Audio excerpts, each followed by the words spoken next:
Hi, everyone, and welcome back to What the Frick podcast. So, today's going to be a special episode because I realized I've never really talked about this. And for a long time, I just sort of wanted to separate what I do here with you guys and what I actually do in life to make a living.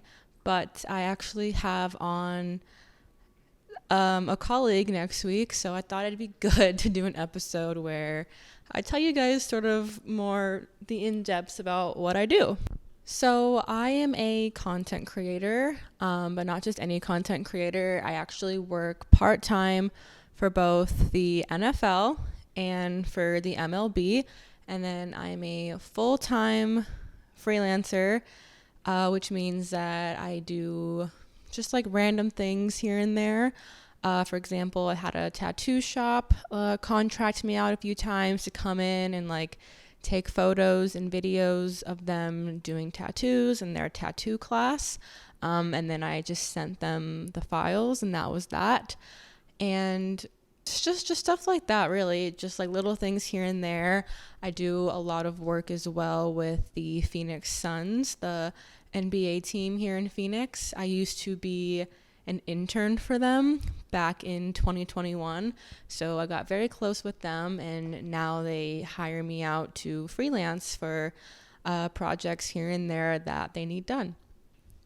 But I kind of wanted to give you guys just like a rundown of what I do, because it will make next week's episode a lot easier to understand. So like I said, I'm a content creator, so I actually do the exact same thing for both the NFL and the MLB. They're just different leagues, obviously. So I take my camera, which is what I'm using now to record this podcast, and I take photos and videos of both the home team and the away team, and I'm there at the games. So at the NFL game, I'm there on the field, I'm up there with the players. I mean, I'm not right next to them because that would be a little too close for comfort, but I'm within a good 10, 15 feet of them.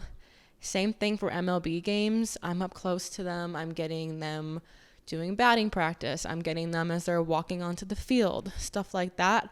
So I'm very close, and it's my job to capture photos and videos of the players, in-game moments, stuff like that, and just sort of make sure that I'm getting what's necessary, because all of the content that I get, I take from my camera, I put into this little adapter that goes into my phone, and then I send it off to the league and each team so that they can use it for however they want.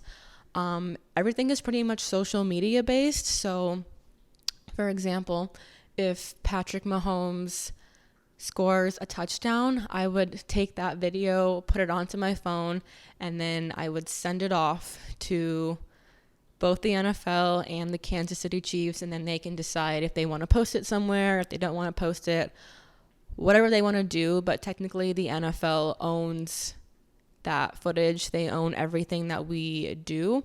We do, however, get to take our content and put it on our own platforms. We just have to wait a while to make sure that both the league and the teams are able to use our content first before we can showcase it ourselves.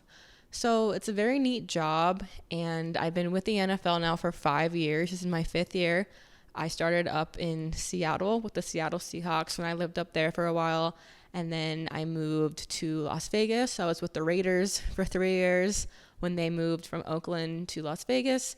And now being here in Phoenix, I'm a Phoenix girly, so I'm with the Arizona Cardinals. And like I said, I'll film both the home and away teams. So there's usually 3 of us at a game, and the NFL will tell us, okay, like, Shayna, you're going to be with the Giants today.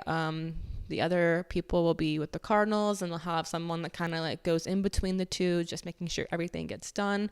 So stuff like that. So we all have a job to do, and like I said, we get there 4 hours before kickoff for NFL games.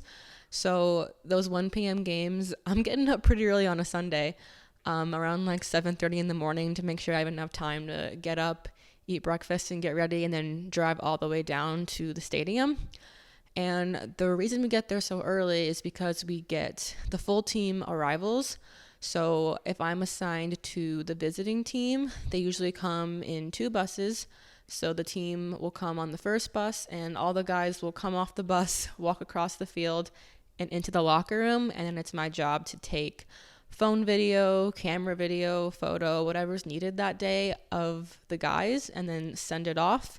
It's usually the more prominent players that are to be more focused on. So for example, the Bengals were just here, so it was important to be getting Joe Burrow, Jamar Chase, guys like that. And then, like I said, the other people I work with who will be assigned the Cardinals arrivals will go wait by the Cardinals locker room, because for a home game, the home team can kind of drive themselves to the stadium. So all those guys will come in at different times within like a 2-hour time frame. So you kind of just sit there and wait for that to happen. And then as the day goes on, the guys will come out for warm-ups without their pads on. So you'll get content of that. You'll get content of them coming out of the tunnel when they do have their pads and their helmets on, which is always really fun. And then warm-ups of them in their uniforms and their pads and helmets. And then before you know it, it's game time, and you got to get each team coming out for their runouts. And then the game will happen. And once the game starts, it's pretty intense because you're covering both teams. So whoever is on offense is who you're pretty much primarily focused on. It's your job to make sure you're understanding like where you're supposed to be on the field to capture those best moments. And then, like I said, when something fun does happen, so for example, Jamar Chase, I got this cool touchdown of him. And as soon as I got this, I sent it into our group chat saying, hey, I got this. It's on its way. I put it into my phone. They have these cool little Ethernet tunnel things next to the replay center where we can plug in our phones, because it's pretty full at NFL games and you don't usually have service or Wi-Fi. So we send it through there, so it goes through pretty quickly. And then, like I said, the NFL and that team, so the Bengals, can do what they want with it. And it's always fun after the game to just go through all the different social platforms and see, what content was used. So that's one of my favorite parts. And then, like I said, after a while, we can put it on our own platforms as well. So for MLB, I did the exact same thing, just a little bit different. I had to get there 3 hours before the game starts for batting practice, infield, outfield drills, all that stuff. We do shoot for both teams, but it is, however, usually more focused on the away team, because the home team usually has all their social, creative people there with, their own photographers and videographers. So it's your job to get both, but a lot of the times with baseball, they may not send their full creative team for an away game. So it's kind of your job to be that person for that team. So I'll usually spend more time on the away side, but for example, if something big is happening, like right now, the Diamondbacks are in the postseason, so I'm focused on both teams right now, whoever they're playing. So it kind of just depends on what's going on in the season as well. But same thing with them, getting both photo and video and then sending it through to both the MLB and each prospective team. Baseball's a little bit different because you can't move up and down a field like you are with football. So they have these things called photo wells where you stand next to the dugout. You kind of just place yourself there and stay in one spot, because baseball is actually very dangerous. If you get hit by a baseball, you can you're done. So it's important that you're not actually on the field, because that would get in the way of the game. So you stand in these photo wells and take content that way, and you're allowed to move in between the two photo wells during the mid innings. So when an inning is over, they have 2 minutes where they switch over. You can walk back and forth between there. At my stadium, there are some spots they made for us behind the net that's right next to the field, that just to give some different angles. So sometimes I'll go there as well. But yeah, it's just a lot of figuring out where you need to be. And with baseball being a little bit more, what's the word? Not slow, but just there's not always game action happening. Sometimes people are just striking out or no one's hitting the ball. So just always kind of being aware and on the lookout for those big moments, because something really big, like a home run does happen, you want to make sure that you're getting that. This will be my second season, finishing up with MLB. So that's exciting. And people always ask me, like, how did you get into this? It's such a cool job. You know, you're out there with the players. You're out there doing things that fans would pay money to do. Like, you're right next to them. You get to talk to them sometimes. Like, how did you get into this? And my answer is always the same. One, you have to have a portfolio. So when I was in college at University of Arizona, I was in this club that allowed me to film the basketball and football team and be out on the court and out on the field. So I had built up a portfolio that way. And then a lot of it is just networking and knowing the right people and kind of being in the right place at the right time. And luckily for me, when I moved to Seattle, there's an opening in the NFL for the Seattle Seahawks, needing another creator there. So I was offered that role and kind of just stuck with it ever since. And being a creator with them helped me land my job with MLB. So MLB, NFL, and NHL all have this program where they have creators that do this. So everyone kind of knows each other a little bit. And finally, after asking the MLB for a few years, like, hey, I would love to shoot for MLB as well, they finally had a spot open up and I was able to take it. So like I said, just kind of being in the right place at the right time, but also having the talent and the skills. And we all do use our own equipment. So like everything I use, I own, I paid for. So it is a financial investment and it does cost money to have this job. But like I said, it's an investment. So do with that what you will. But that's just something to keep in mind with this job. It is a very niche job as well. And it's very competitive. A lot of people want to work in sports. A lot of people want to be content creators. So there's a lot of competitive edge for roles like this. So once you kind of land in a role, it's important that you do well at it and that you like it, so that you can pretty much stay there as long as you're good at what you do. But for up and coming people who are trying to make like a name for themselves and trying to get jobs like this or just other creative jobs in the sports world, it's really just, like I said, building your portfolio and using social media wisely and like talking to people when you are having the opportunity to be at games or other events, and just really making sure that people know who you are and being very friendly.